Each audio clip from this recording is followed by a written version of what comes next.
I started in Italy in the 1980s working as a graphic designer on fashion products, and was lucky enough to work with some really great top photographers. I think this is great, maybe I can do this. Okay, no more graphic design, I'm going into photography. But I actually think that the wonderful thing about photography is it's a very expressive outlet. If you've got a sort of creative mind, because I happen to love fashion a lot more than photography, I was able to express my feelings about fashion through photography. Yes, I think that it's a great way to express your fantasies about fashion. Some fashion photographers who are particularly into fashion are effectively fashion designers or stylists as well, because even though they're taking somebody else's product, they're definitely adding to it in a big way. The natural sort of development from that was that I would actually start doing my own clothing just for photo shoots. And that's what started to happen. I've always been into the mid-century period, 1940s, 1950s, 1960s, and I've got quite a substantial collection of clothing from that period. And I use that clothing in my personal photographic shoots because, again, it's about living out a fashion fantasy. And to represent that fashion fantasy, I use photography because that's the only method I have. Again, I constantly hark back to the classic period of cinema and of imagery in the mid-century period in my work. And that can manifest itself in many ways, and actually in the ellesse advertising campaign.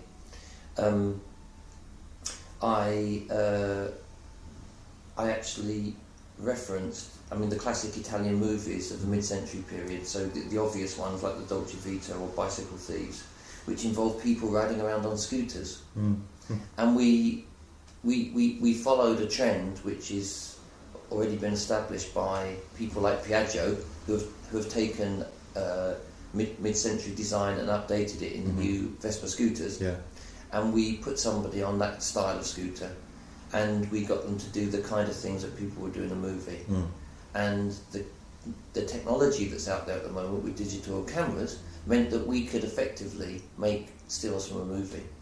So it's always that kind of approach. If somebody looked at those photographs, they might not pick up on that, which means that when you retranslate and retranslate and retranslate and retranslate, hopefully you actually come up with something new. There's no embarrassment in where that original idea came from. It's how it looks in the end. So we got some contemporary imagery, but very much with reference to the mid-century. Well, I think in the contemporary ellesse, in the imagery that I did, and to a certain extent in the actual collection, is you've got several major reference points. You've actually got the golden era of Italian post-war cinema, where suddenly the scooter became an icon through cinema. Also, the concept of young love and young romance of a very Italian type, which also manifested itself in those movies. You've also got a British phenomenon in there, which I think is the mod phenomenon, which is basically set a certain style for the past 40-odd years. So, which interestingly gained a lot from Italian and French cinema, plus British proletariat style, working class style. You can't also ignore the style of the football terraces in the late 70s and early 80s. That's also in there somewhere. So you've got a great mixture of things. You've got the Paninari style, which was effectively a kind of Italian mod style, but of the 1980s, which mixed Italian sportswear with American basic.